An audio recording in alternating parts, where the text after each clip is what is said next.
उत्तमची गती तो एक पावेल उत्तम भोगील जीवखानी तुका म्हणे हेची आश्रमाचे फळ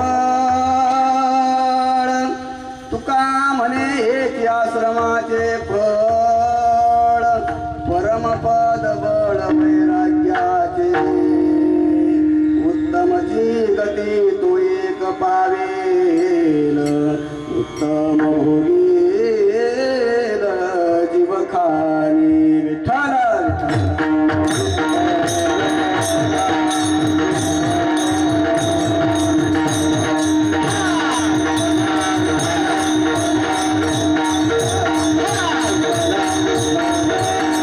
पांडुरंगा करू प्रथम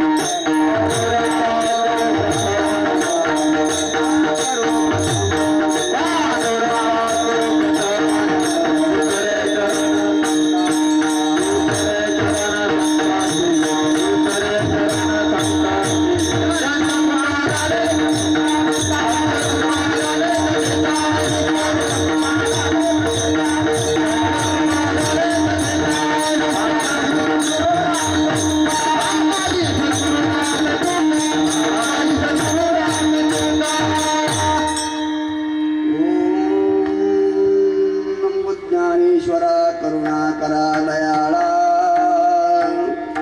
तुमचा अनुग्रह लाधलो पावन झालो चराचरी दयांचे केलिया स्मरण होय सकल विद्येचे अधिकरण हेच वंदू श्रीचरण श्री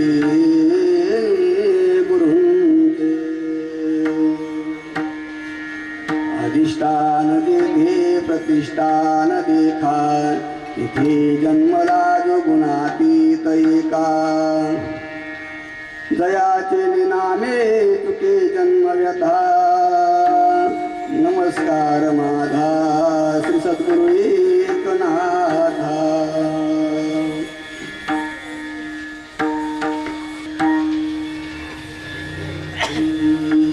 शरण शरण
यावरी न करावा अवहेर मस्तक माझा पायावरी या वारकरी संतांच्या मनोजवं मारुतुल्य वेगं जितेंद्रियं बुद्धिमतां वरिष्ठं वातात्मयं वानरयूतमुख्यं श्रीरामदूतं शरणं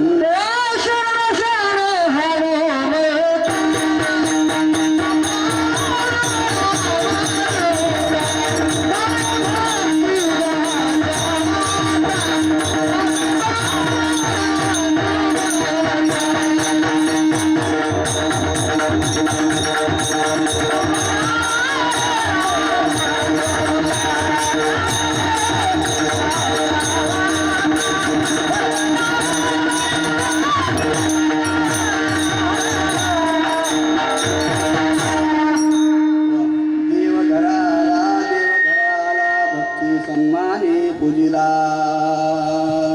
किंवा उभारिला हात जगी जानवली मात देव बैसले सिंहासनी आल्या याच का पुरी धनी घ्यावी घ्यावी माझी सेवा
उत्तम भोगील जीव खानी.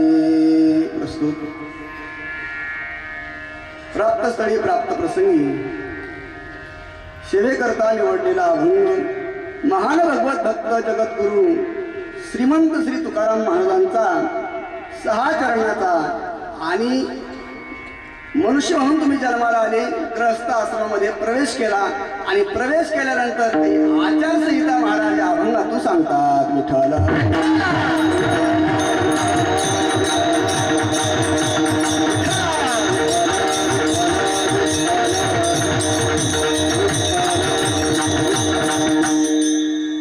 या ठिकाणी आज निमित्त कोणतं आहे सांगण्याची गरज नाही, वक्त्याचं कर्तव्य आहे की कोणत्या निमित्ताने आपण या ठिकाणी आज भगवंताचं स्मरण करतो, चिंतन करतो, कीर्तन करतो. अगदी आमचे कर्मस्नेही असणारे ज्यांच्या जीवनामध्ये अथक परिश्रम करून त्यांनी एक सुंदर अशी या ठिकाणी वास्तुभा केली. वास्तुभा करणं एवढं सोपं नाही, पण ज्याने कष्ट केले, कष्ट करून त्या ठिकाणी आपल्या जीवनामध्ये काहीतरी करून दाखवलं आणि ते आज आपण त्या ठिकाणी त्याला आलेलं जे फळ आहे ते फळ आपण आपल्या त्या ठिकाणी डोळ्यांनी बघतोय. असे असणारे आज त्यांना हरिभक्तीपरायण म्हणावं लागेल, कारण की आज त्यांनी भगवंताचं संकीर्तन चिंतन या ठिकाणी त्या ठिकाणी तडजोड केली आहे आणि घडून आणलेलं आहे ज्ञानदानाचं कार्य. आमचे आडवेडेकत असणारे वकील साहेब दशरथ बाबूराव पाटील शिराळे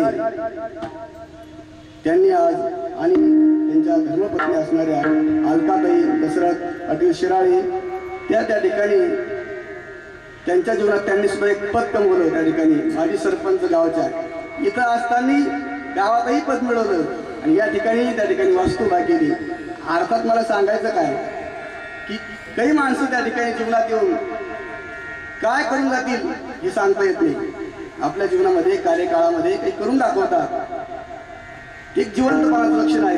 काही माणसं त्या ठिकाणी आपल्या जीवनात आल्यानंतर त्यांना काही साधता येत नाही. असाही एक वर्ग आहे यांनी आपल्या जीवनामध्ये सुंदरशी अशी क्रांती केली.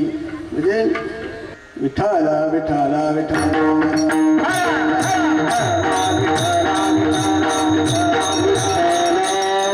त्यांनी आज सर्व पाहुणे मंडळी, आप्तेष्ट, प्रेमातील मंडळी, मित्र वगैरे सर्व परिवार यांनी आज त्या ठिकाणी सर्वांकरता स्नेह भोजन आणि थोडं त्या ठिकाणी तास 2 तास भगवंताचं नामसंकीर्तन या ठिकाणी आयोजित केलेलं आहे. सर्व पाहुणे मंडळी त्याकरता उपस्थित आहेत. महाराज म्हणतात तुकोबराच्या प्रमाणे नो यार अनोक संसारा हाती, प्रीतीसाठी लोक धावतात. महाराज म्हणतात त्या ठिकाणी संसारातून कोणाला टाइम नाही, वेळ नाही कुठे जाण्याकरता, पण ज्याच्यावर प्रेम आहे त्या प्रेमाने लोक त्या ठिकाणी तिथपर्यंत धावत येतात. नाहीतर माणसाला जर विचार केला तर मरायला वेळ नाही, एवढे काम आहे. कशाला नाही? महाराज म्हणतात त्या ठिकाणी लोक सांगतातच आम्हाला मरायला पण वेळ नाही, इतके त्या ठिकाणी व्यस्त संसारातली माणसं आहेत. पण प्रेम जर असेल ना तर प्रेमासाठी माणूस कुठंही कुठं जातो. विठ्ठला विठ्ठला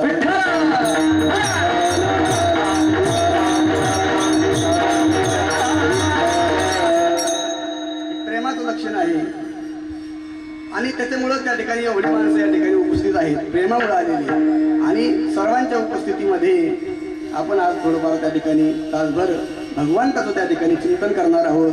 आज या ठिकाणी सुंदरची अशी वास्तुशांतीचा कार्यक्रम आयोजित केलेला आहे आणि संतांचे आशीर्वाद, देवाचा आशीर्वाद, आई वडिलाचा आशीर्वाद सर्वात श्रेष्ठ आहे.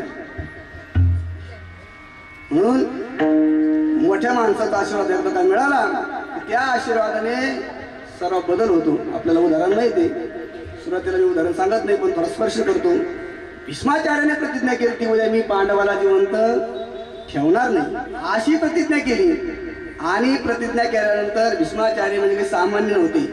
ज्यांनी आपल्या वडिलांकरता अख्खं जीवन त्या ठिकाणी प्रतिज्ञा केली मी ब्रह्मचार्य धारण करीन. दुसरी गोष्ट, राजाचा मुलगा होता भीष्माचार्य, सामान्य नव्हता. राजाचा मुलगा असून त्यांनी सांगितलं मी राजगादीवर बसणार नाही. तिसरी गोष्ट त्या ठिकाणी बसणार तर नाही, तिसरी गोष्ट सांगितली मी या राजगादीवर जो बसन त्याची सेवा करीन, तो लहान असला तरी त्याची सेवा करीन.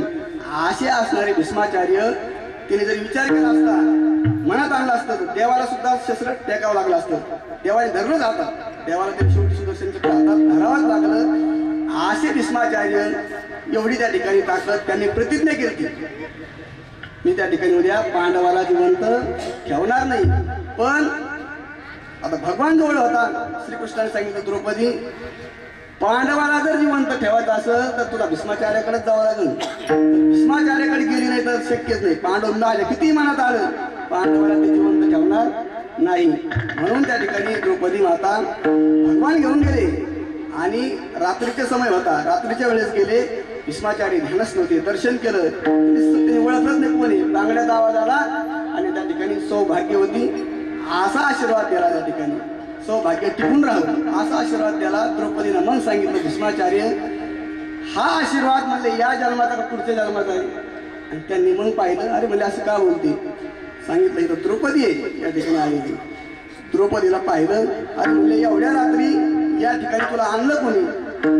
चतुरा तो शिरोमणी गुण लावण्याची खाली. भगवान कृष्ण परमात्मा चतुर आहे.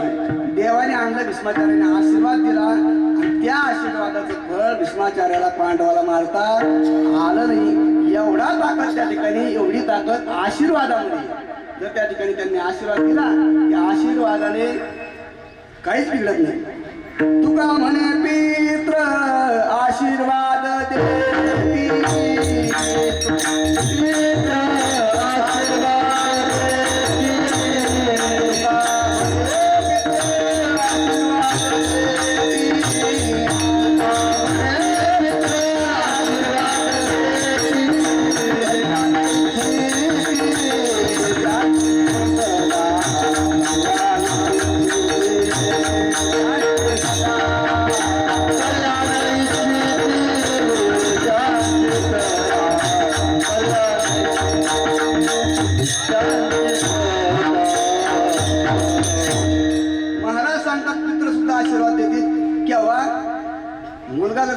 असेल तर त्या ठिकाणी पुराणात खूप मोठे दृष्टांत आहे, उदाहरण आहे.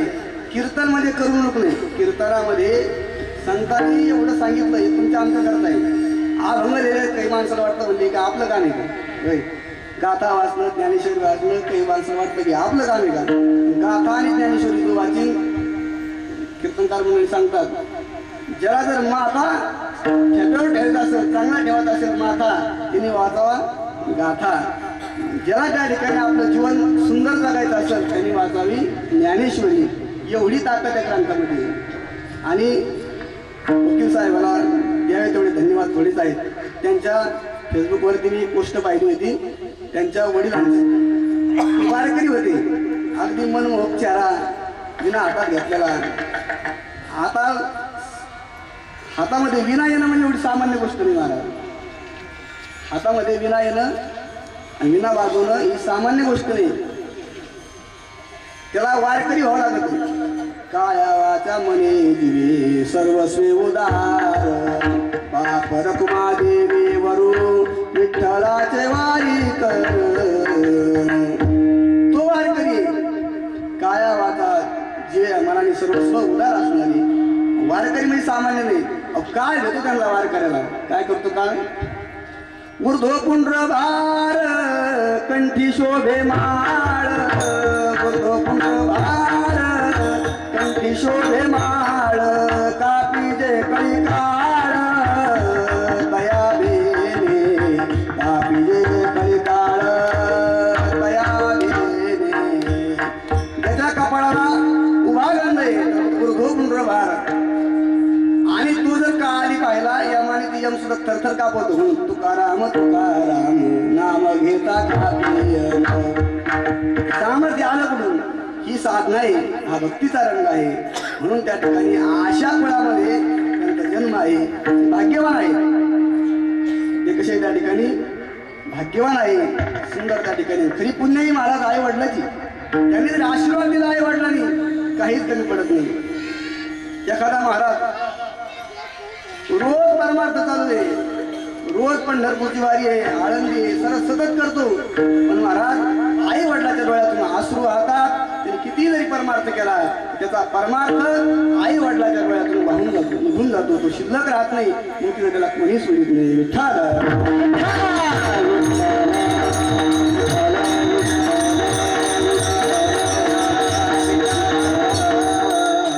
आणि वास्तू भागिनी. आता वास्तुपूजन करण्याकरता पवित्र असणारे त्या ठिकाणी ब्राह्मण भूदेव म्हणतात त्यांना. आणि भगवंताने आता काही नास्तिक माणसं आहेत ते त्या ठिकाणी ब्राह्मणाचा विरोध करतात, बोलतात काही, त्यांच्याकडे लक्ष देऊ नका. पण भगवंतानी जेवढं त्या ठिकाणी गीतेमध्ये सांगितलं, गीतेमध्ये जो पुरावा सांगितला, ब्राह्मण त्या ठिकाणी पूज्य आहे. ब्राह्मणाच्या मुखातून जे मंत्र येतात ते मंत्र देवाने सांगितलं की मंत्र त्या ठिकाणी मी आहे. काही माणसं त्या ठिकाणी आजकाल त्या मानाला तयार नाही. काय करावं त्यांना? म्हणाल्या त्या मूर्खा काय म्हणाले ते मूर्ख आहे म्हणे, त्यांना काय म्हणावं अशा माणसाला. आणि पवित्र वेद घोषातून त्या ठिकाणी पूजन करतात. मंत्र त्यांच्या हातात आहे. मंत्राच्या हाती अधीन देव, मंत्राच्या अधीन कोणी देव आहे. म्हणून त्या ठिकाणी पवित्र असणारे मग त्यांनी सांगितलं ज्या आम्हाला शाळेतही शिकायला होते. तिथं हजर आहे का? बरोबर. जे शाळेतही त्या ठिकाणी शिकायला होते लहानपणी शिक्षण देण्याकरता. आणि त्यांनी माझ्या आयुष्यात जेवढे कामं केले ते त्यांच्या हाताने केले. त्यालाही महाराज ताकद लागत ती तप लागत ना. त्याच्या जीवनात तप नाही का त्याला त्या ठिकाणी काही मिळत नाही. तपे विना दैवत त्या विना प्राप्ती विना हित कोण सांगे. हा हरिभक्तीपरायण गुरुवर्य दत्ता महाराज दीक्षित इसवणकर त्या ठिकाणी तेही या ठिकाणी उपस्थित आहे. त्यांच्या चरणात पुस्तक होतो विठ्ठल.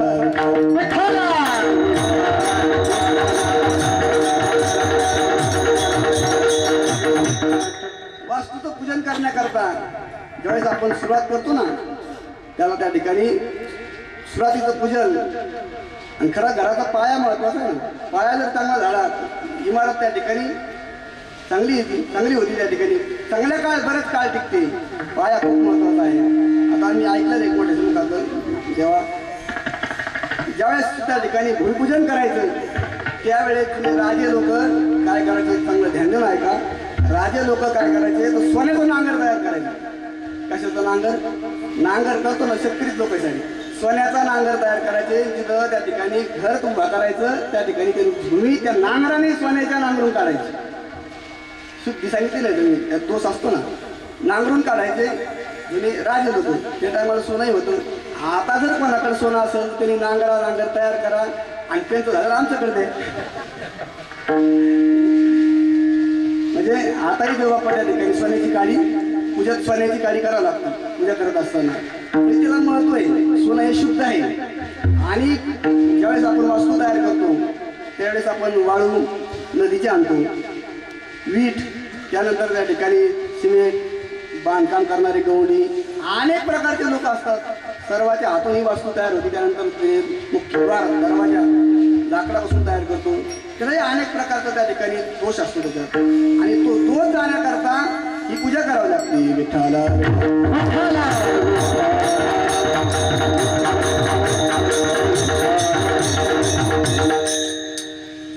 दोष गेला की त्या ठिकाणी माणसं सुखी राहतात.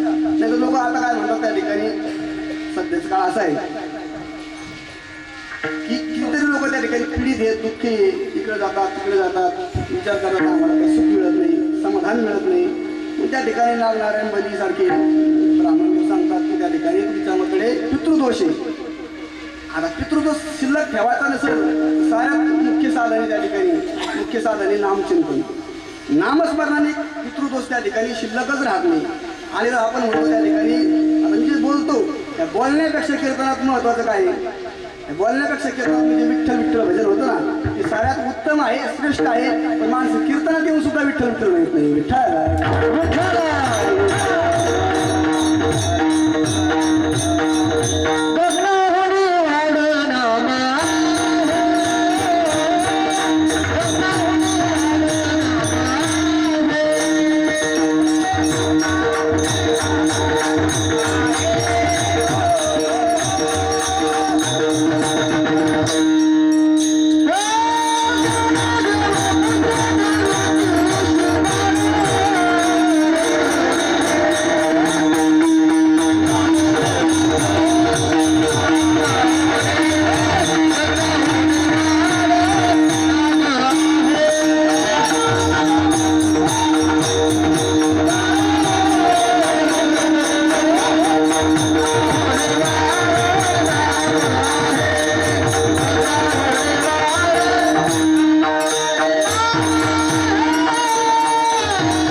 हरिपाठ रोज चालू पण नामस्मरण कोणी करीत नाही. आणि साथ कोणा न पटी लती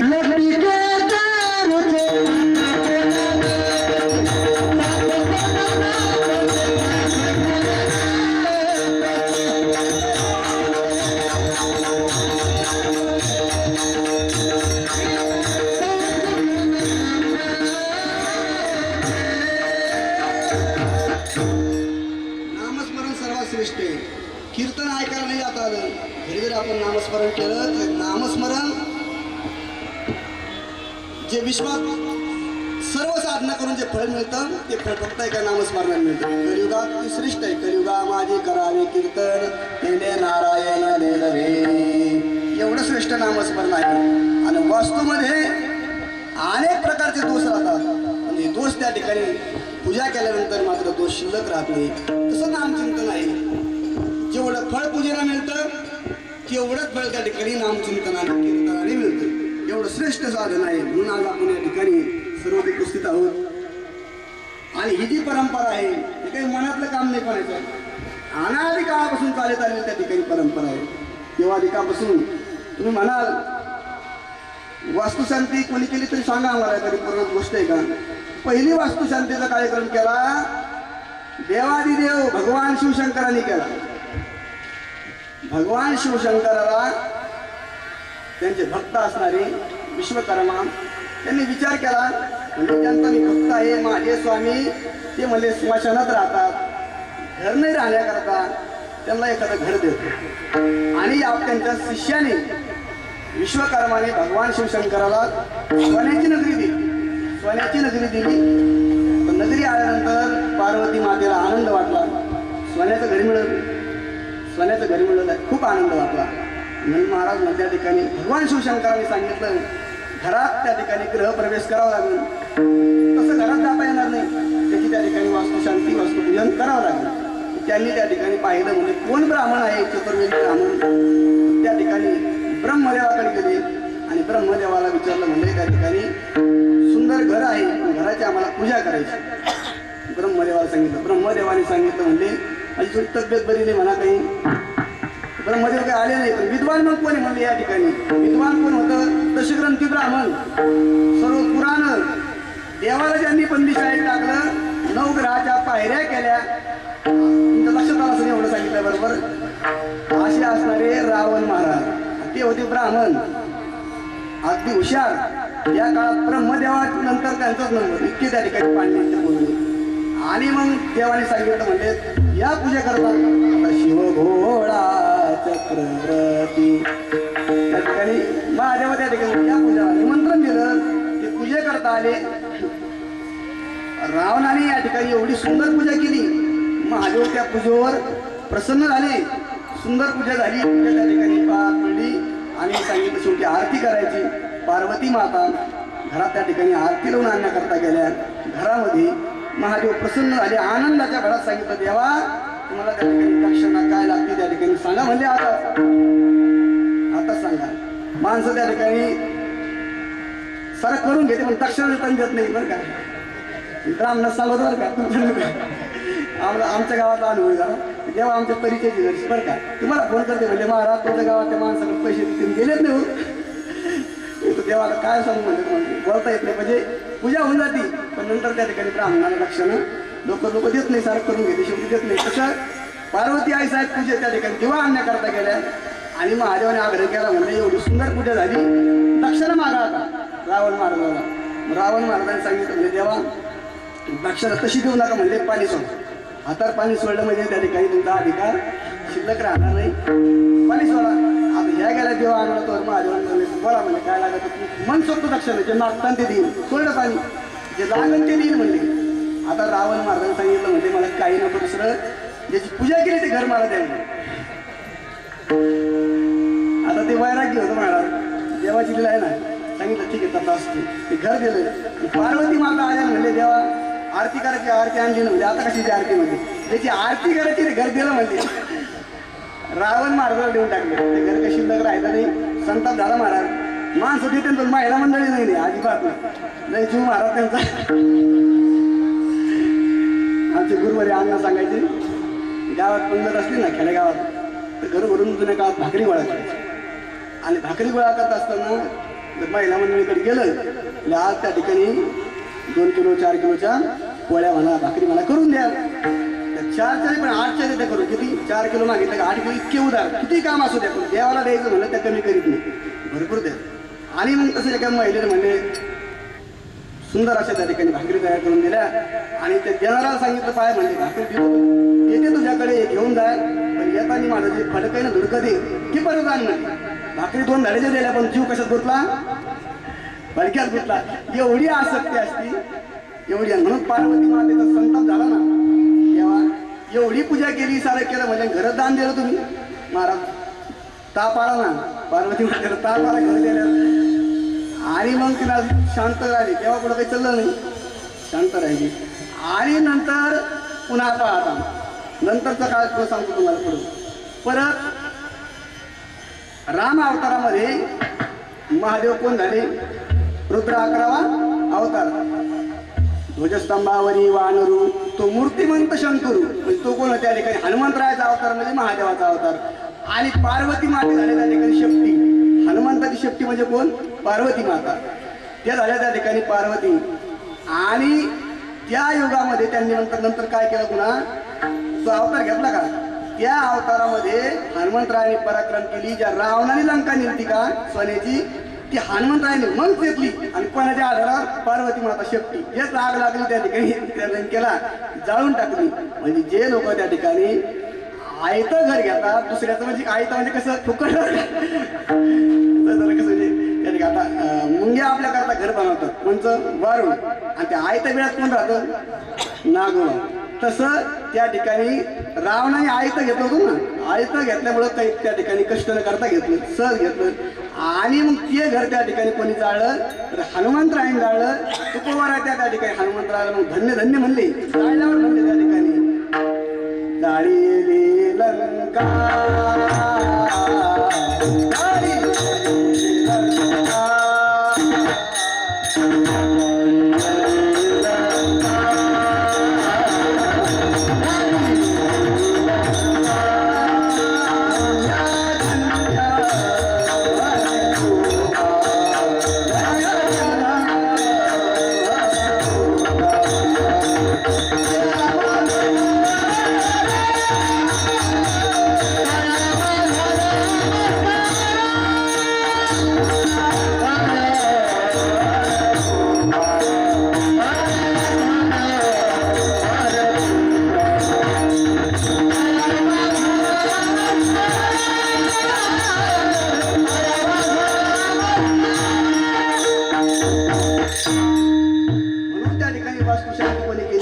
भगवान शिवशंकरांनी केली. त्याच्यामुळे त्या ठिकाणी वास्तू दोष असतो. आपण जी वाळू आणतो ना ती त्या ठिकाणी वास्तविक पाहता ज्या गावाच्या कडीला नदी आहे त्या गावातले माणसं मेल्यानंतर पुढे नेते नदीलाच नेते, दुसरीकडे पुढे नाही. आणि मग त्यांचे राख म्हणा हस्ती म्हणा त्या ठिकाणी पडलेली असती, आणि ती वाळू आपण नंतर त्या ठिकाणी कुठेतरी घरात जाते. आणि त्यांच्या त्या हस्तीने त्या रक्षणे ती जागा त्या ठिकाणी भूमी अपवित्र होती. भूमी अपवित्र झाल्यानंतर ती भूमी नंतर त्या घरात गेल्यानंतर तो जर आत्मा, आता आपलं शास्त्र खूप मोठं आहे, इकडं तिकडं जायचं म्हटलं तर कीर्तन एका दृष्टांतात कडील लागेल बरं का. तो आत्मा त्या ठिकाणी त्रस्त असतो, दुःखी असतो. याच्या आधारात त्या घरातल्या लोकांना पीडा देतो. त्या ठिकाणी पीडा होती, लोक दुःखी होतात. म्हणून त्या ठिकाणी जागेचं खूप महत्व आहे. जागा जर शुद्ध असेल ना तर त्या जागेवर आपोआप त्या ठिकाणी आनंद मिळतो. पहा तुम्ही काही घरात गेलं का बाहेर निघत वाटत नाही, इतकी सुंदर घरं राहते. काही काही घरात गेल्यानंतर घरात थांबा वाटत नाही. अशीही त्या ठिकाणी घरं आपण पाहतो आपल्या. कारण काय आहे, त्या ठिकाणी पवित्रता नसती, अधर्म असतो. म्हणून त्या ठिकाणी तिथं रम्य वातावरण पाहायला मिळत नाही. अशी त्या ठिकाणी अनेक पुराणे आहेत. म्हणून त्या ठिकाणी हा दोष जाण्याकरता रामायणाचं उदाहरण आहे. ज्यावेळेस प्रभू रामचंद्र सीतामाया लक्ष्मणजी प्रवास करू लागले. आता प्रवास वनवासाचा बरं का, वनवासात प्रवास चालू आणि जात असताना एका जागेवर गेले.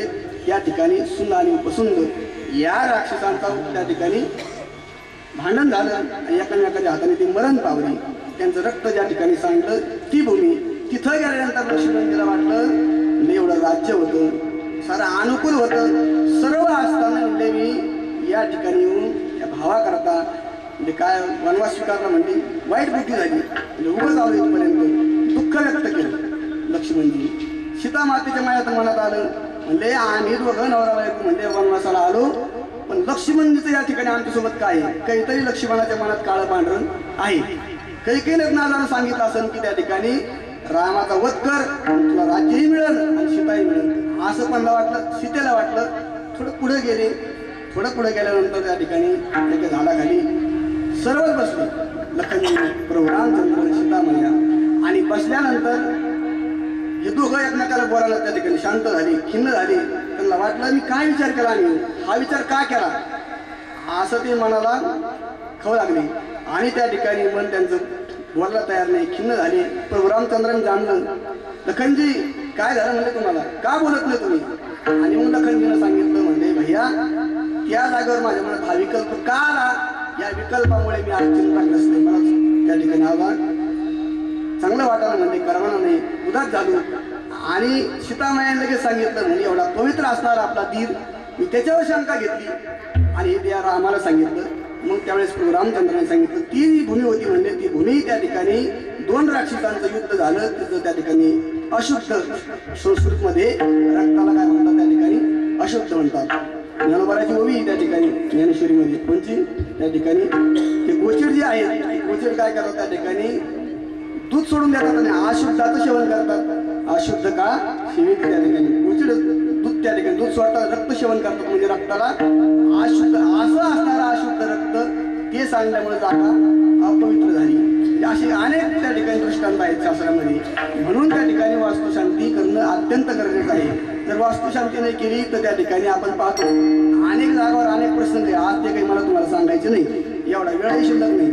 आता एक कीर्तन आहे, कीर्तन असं जेवढं चराटवाळ्या कामी खेळते भाषा सांगतात वळायला लागलं ना तिकडेच जातं. किती वेळ त्या ठिकाणी लांब ना पण त्याला त्या ठिकाणी अभ्यासन जातं बरं का.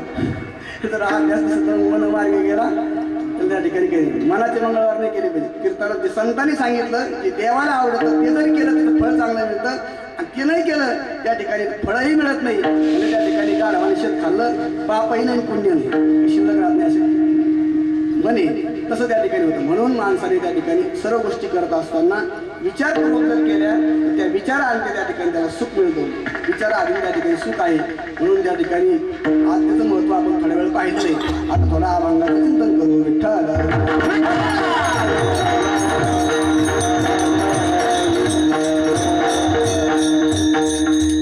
मनुष्य त्या ठिकाणी धन कमवतो. धनामध्ये सुद्धा त्या ठिकाणी काही दोष राहतो. धनात सुद्धा काय राहतो? दोष राहतो. तुम्ही म्हणाल धनात दोष आहे यार महाराज, हे काय चुकीचं बोल नाही. धनात सुद्धा त्या ठिकाणी दोष राहतो का? पण पुराणामध्ये ते सुद्धा सांगितलं, त्याचं सुद्धा उदाहरण आलेलं आहे. ते सुद्धा त्या ठिकाणी काय आहे? उदाहरण आहे. उत्तम व्यवहार का सांगितला? धन कमवत असताना सात्विक मार्गाने कमवा हे का सांगितलं सांगताना? त्यांना माहीत होतं हे माणसं त्या ठिकाणी धनाकरता काही करतील. धनाकरता आज आपण पाहतो धनाकरता माणसं एकमेकाचा खून करायला तयार.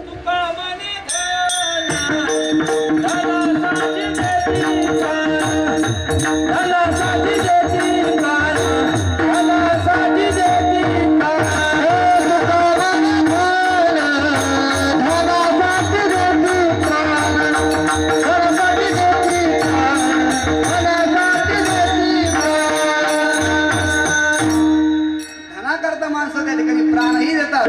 एवढं त्या ठिकाणी धनावर आसक्ती आहे. म्हणून महाराजांना सांगावं लागलं त्या ठिकाणी तरी कमवलं उत्तम व्यवहाराने कमवा. उत्तम व्यवहार अत्यंत महत्वाचा आहे.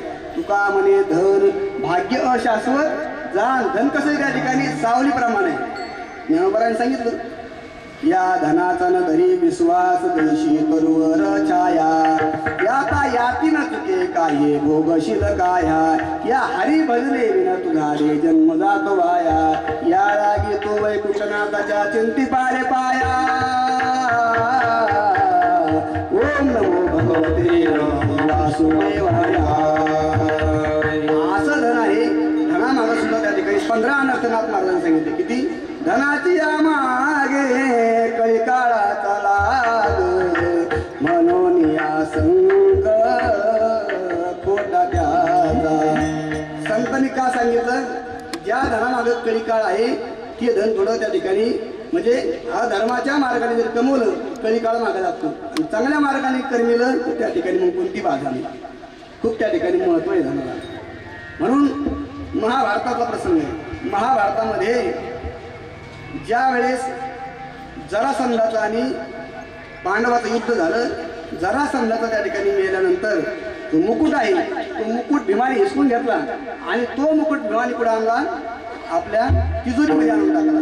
आता तिजोरीत आणून टाकल्यानंतर तो मुकुट कालांतराने परीक्षित राजा होते.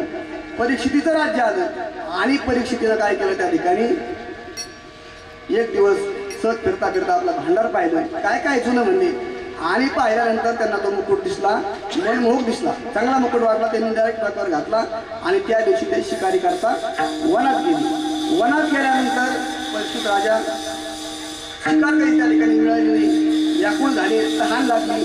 शमीक ऋषीच्या आश्रमात आली आणि आश्रमात आल्यानंतर त्यांनी पाहिलं ऋषी महाराज आहेत. महाराजांना विनंती केली, महाराज मी राजा आलो, मला पाणी द्या पिण्याकरता.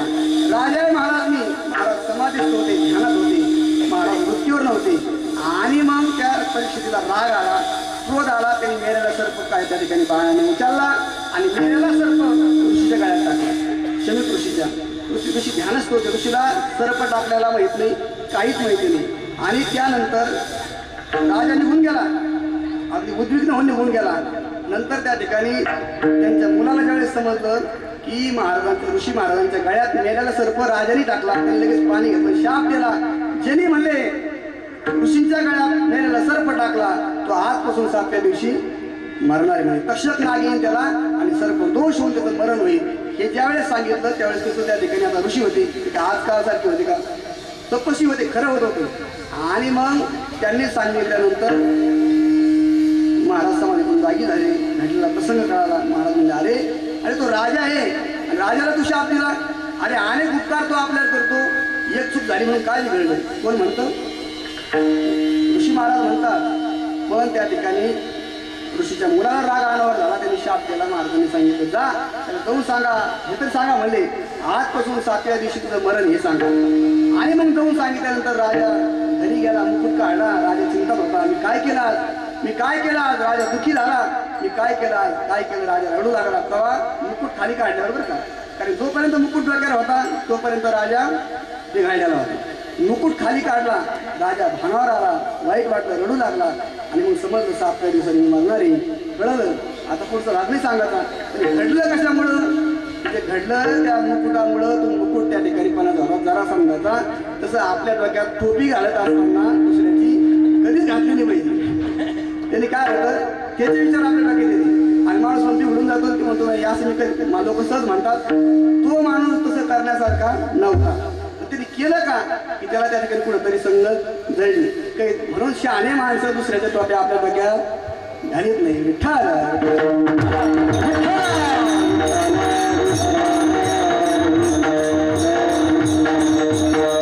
म्हणून महाराज म्हणतात धन कमवत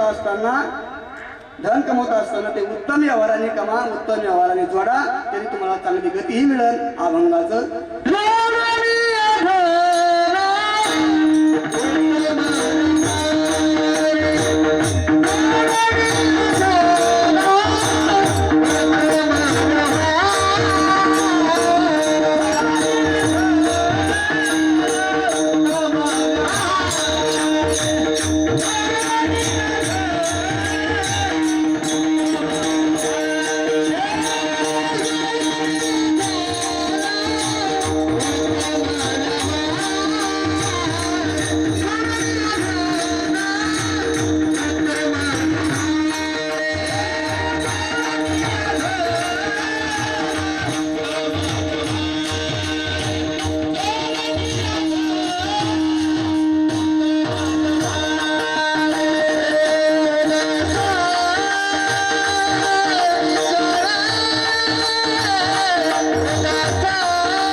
Oh,